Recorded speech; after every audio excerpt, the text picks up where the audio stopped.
Well, the Giants are 0-2. I'll admit, I came on here last week and I said after the Jaguar game, it was Monday night, and I said I was confident that the Giants were going to win this game. I had a feeling they were going to have a nice offensive game, put up 30 points for the first time in 2 years, and I really couldn't have been more wrong about that. I try to have confidence in this team. I try to be positive about us turning things around and finally just seeing the light at the end of the tunnel. But it's not happening with this current regime and this current these current players we have. Defensively today it wasn't all that bad, but offensively, just awful. There's really not much you can say. The offensive line did not communicate well at all. Eli Manning was sacked 6 times.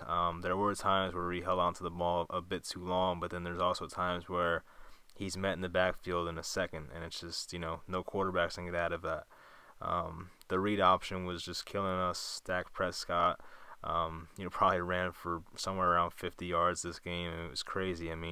Whoever it was, Kareem Martin or B.J. Goodson, Alec Ogletree, whoever it was not protecting the weak side, and then Dak Prescott would just leak out, run for 10, 15, 20 yards. We could not guard that. Eli Manning just had no time, and his mobility or lack of mobility is definitely an issue. That's something I want to touch on. Of course, the Giants passed on taking a quarterback second overall. We now see Sam Darnold doing pretty well for the Jets, and it's just a shame, honestly. Saquon Barkley obviously is a terrific player. The guy had like 14 catches tonight for like 70 something yards. Not a great game on the ground, but when you have an offensive line that bad, it's really not his problem. But the Giants really. I said it back in February. I said it in March. I said it in April. The Giants needed to take a quarterback in last year's draft, and obviously they failed to do it. And it's going to be a decision that bites this franchise in the ass for the next few years until they find someone. I just don't see a scenario where they can win with Eli Manning anymore. And although it's not completely his fault, the Giants they're just a team that has way too many flaws. If you put Eli in Jacksonville right now, or everything around him will be perfect, then you know what, maybe Eli could win there. But on a team like the Giants, where the offensive line is just bottom half of the league, probably bottom five in the league, it's just not going to happen. And I don't know exactly what the issue is, but what they're doing right now is not working, and something needs to change. So a big problem I had was, I think it was the end of the first quarter or something around there. The Giants had the ball on the 50-yard line or so. They were literally inches from a first down, and then Pat Shurmur decides to punt the ball. It really made no sense. Here we are, we're drafting a running back second overall, and even though I've said it 100 times, I don't agree with it. But if you have that running back, why aren't you going for it on fourth and inches at the 50? The Cowboys literally just put up 7 points on you because there was a blown coverage, and Janoris Jenkins just completely whiffed. You're already down in Dallas. Try to stay competitive, be aggressive. Punting on fourth and centimeters basically, and surrendering that possession was just ridiculous. You have to try. You can't just say, here, Cowboys, we're gonna have a shitty punt. You get the ball on your 25 and go ahead and score on us again. Pat Shurmur should know what kind of situation he's in right now. This Giants team is going to need an aggressive coach if they're going to win any games this year. I'm not saying they're going to go 0-16, but the Giants basically are looking like that 3-13 team we had last year. If you remember in Week 1 last year when we went to Dallas and we lost 19-3, it was a very similar game to this. Although the Giants were able to put up, I think, 13 points in this game, it was basically we were down 19-3 or 20-3 for majority of this game. It was just like we did get some garbage time points, which was nice. It looks good in the stat sheet, but anyone who watched this game will just know that the Giants looked horrendous for most of it. But there were missed opportunities. Of course, we had later in the game, I think the Cowboys were probably up 13 or 10 at this point. It was right before their last field goal. Dak threw a fade to the end zone, and Dante Dion had an interception in both of his hands that would have been a huge swing in the game, dropped it. There was a situation with Connor Barwin, I think, in the second quarter, where he pretty much tried to bat the ball down, and the ball pretty much ended up in his chest, and he almost intercepted it. Then he dropped it.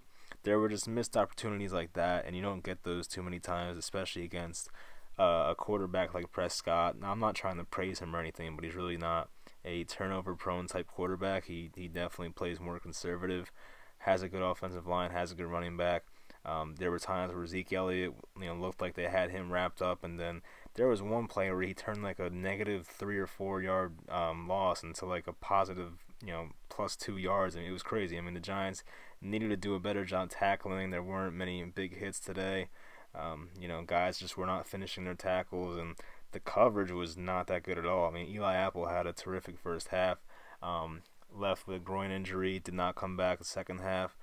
But Janoris Jenkins had a pretty down game, I would say, today. Of course, gave up the big touchdown to Tavon Austin on the first possession for the Cowboys, which sucked. I mean, Janoris just missed him, and Curtis Riley took a bad route, and Tavon Austin's one of the fastest players in the league and was able to take it all the way. So just it was an unfortunate sequence of events there, and then the Giants quickly go down 7-0. And pretty much right from there, you could tell, like, oh boy, we're in for a long night, and that's exactly what we got. And of course, every Giant fan, wants to complain about the offensive line, and rightfully so. But there were times today where it wasn't even like the Giants were being overpowered. It was like they literally just were not communicating. I mean, I did mention that in the beginning, but there was a play where Nate Solder, who was, I think, he was at the time the highest paid left tackle. I think he's the second highest paid left tackle now, and literally did not block his guy. I mean, him and Will Hernandez were obviously not on the same page, but someone's got to, take leadership there and say, hey, I got him. If they switch, I got him. It's simple. I mean, I don't know. The Cowboys weren't doing anything, like, really impressive defensively. I mean, they were, doing some stunts and whatever, but, like, there's no reason why professional offensive linemen, especially someone like Nate Solder, who's been around for a while. Will Hernandez, I understand. I mean, if you had two rookies there, I get it. But a guy like Nate Solder, who's been around for a while and is paid like one of the best at his position, needs to figure out a way to get on the same page as his fellow offensive linemen. So that made no sense. Bringing Shane Smith, the fullback, to help block. I mean, he whiffed on like 2 blocks. That helped not much at all. I mean, that was pretty much a waste. I mean, but when it comes down to the line, I mean, even our defensive line just had no pressure on Dak Prescott. Our secondary was just not that good today, and Dak Prescott could literally set a tent in the backfield and just had all day to throw. I mean, this guy, Dak Prescott's already pretty good at being mobile and able to get out of the pocket, unlike our quarterback, who's literally just a statue. And I've said it 100 times. I love Eli Manning. He's my favorite athlete, but I really think that his time as the starting quarterback for the Giants is going to come to an end pretty soon. And I'm not saying Kyle Lauletta is going to be our starter for the future, but at this rate, I will expect to see Kyle Lauletta at some point. I was hoping it wouldn't come down to this. I mean, I was hoping the Giants would be a competitive team for most of this year, but I mean, if you're losing, I mean, I don't think the Cowboys are that good, honestly. If you're going to get beaten that badly by the Cowboys in a pretty convincing way, I mean, by the third quarter, everyone knew this game was over. Even by halftime, most people probably knew this game was over. The Giants just have no life as a football team, and really nothing has changed. I mean, from last year, they do have more talented players, but it's really just the same shit, different year. It did feel like last year a lot. I did compare this game to Week 1 last year, and it really did feel like it. Thankfully we had Saquon Barkley, who was a huge upgrade over Orleans Darkwa, who we had last year, or Paul Perkins at the time. So having him helped, having Evan Engram helped, and Odell wasn't really too involved today, but the Cowboys always do a good job of defending him. So they should have schemed around that, and the Giants just looked like they had no offensive plan today at all, and the results showed. So yeah, I hate to be one of those people that overreacts to an 0-2 start, but I'm sure most of us saw the graphic on NBC that I think teams that start 0-2 have an 11% chance of making the playoffs. I don't see any way this team makes the playoffs. I predict them to go 8-8 this year. I even think that's overstating it now. I mean, they're probably more of a 6 or 7 win team, if that. It's just I just don't see any hope this year. I don't see any way the Giants can really rebound. They really have to play a perfect game to compete with good teams. I mean, we got the Texans, I believe, next week, who they did just lose to the Titans and Blaine Gabbert. So I mean, there's some hope there. But then we get Drew Brees and the Saints after that, I think, and it's just a tough schedule. The Falcons, the Eagles, If the Giants ended up starting up like 1-6, I wouldn't be surprised. But it's just the way things are, and we have to deal with the reality right now. I mean, I think some of us had high hopes coming into the year, and I saw some people said that we're gonna go 10-6, 11-5, and I just didn't see how it was possible. And I'm sure most people regret saying that because of how bad everything has been this year so far. So really, all in all, I mean, I don't think there's any way we can save this season, and we're just stuck with what we have right now.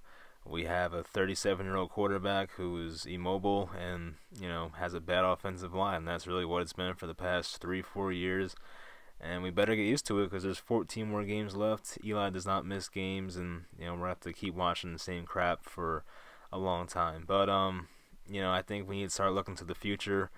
I've voiced my opinion heavily on this channel, saying I wanted Josh Rosen, I wanted Sam Darnold. Originally, I wanted Baker Mayfield. Obviously, he was taken before us, but the Giants really screwed themselves not taking a quarterback. And Saquon Barkley proved tonight, and even week one, of how dynamic of a player and how much of a game changer he is. But if you don't have a good quarterback in this league, it is very, very hard to win. I mean, we see. It's kind of like Eli Manning came in the league in 2004, right? And I believe, since then the game has just changed so much. It's kind of like the game has just evolved in a different way. Kind of like the Warriors in basketball, how because of them the 3-point shot became this huge thing, and now teams are shooting 53 pointers a game because they had the two best shooters in the modern era on the same team. But now we see teams with these dynamic quarterbacks, guys that are dual threat quarterbacks. We see Patrick Mahomes right now, who just broke Peyton Manning's record for most touchdowns in the first 2 games of a season. I mean, this guy is pretty much a rookie. He played 1 game last year in Week 17. He's lighting up the league right now. I mean, Russell Wilson, of course. You think of guys that single-handedly on a bad team. I mean, Russell Wilson's not on a good team, but he single-handedly makes them competitive because he's able to he has a terrible offensive line. The Seahawks might have a worse offensive line than the Giants, but he's still able to get out of it because of his legs. I mean, if Eli Manning had a line like that, it'd be the same thing. So I mean, I think we need to start looking to the future. The Giants did miss out on a great quarterback class this year, which sucks, but it is what it is, and you got to move on. Actually, last night I started watching videos on some quarterbacks, but there's much more time to get into that in the future. So right now we just gotta look on to Week 3. I believe we'll be at the Texans. I think we're at the Texans. Yeah. So I have no idea what's gonna happen. Deshaun Watson has yet to ball out this year, and it kind of concerns me because the Giants look like the perfect opponent to do that against. So I guess we'll see what happens. I mean, I'm not confident about winning. If we're 0-3, I would not be shocked. I mean, who knows what to expect at this point. I don't expect anything to change. I mean, Eric Flowers, I mean, who's going to replace him? We have no one really. So there's no competition there. Eli Manning is not going to get benched yet. Kyle Lauletta probably won't play for a long time, if any, this year. And, as the season goes on, it just looks more and more like this will be Eli's last year. So he did bring us some good times, and we kind of just have to sit back and rejoice and enjoy it. But I think next year is going to start a new year with a new quarterback, and for now we just got to deal with it. So hang in there, guys. I mean, it's going to be probably another long season, and I hate to say it, but it is what it is, and we'll get through it eventually. So thanks for watching. Leave a like, leave your suggestions in the comments, and I'll see you guys after the Texans game.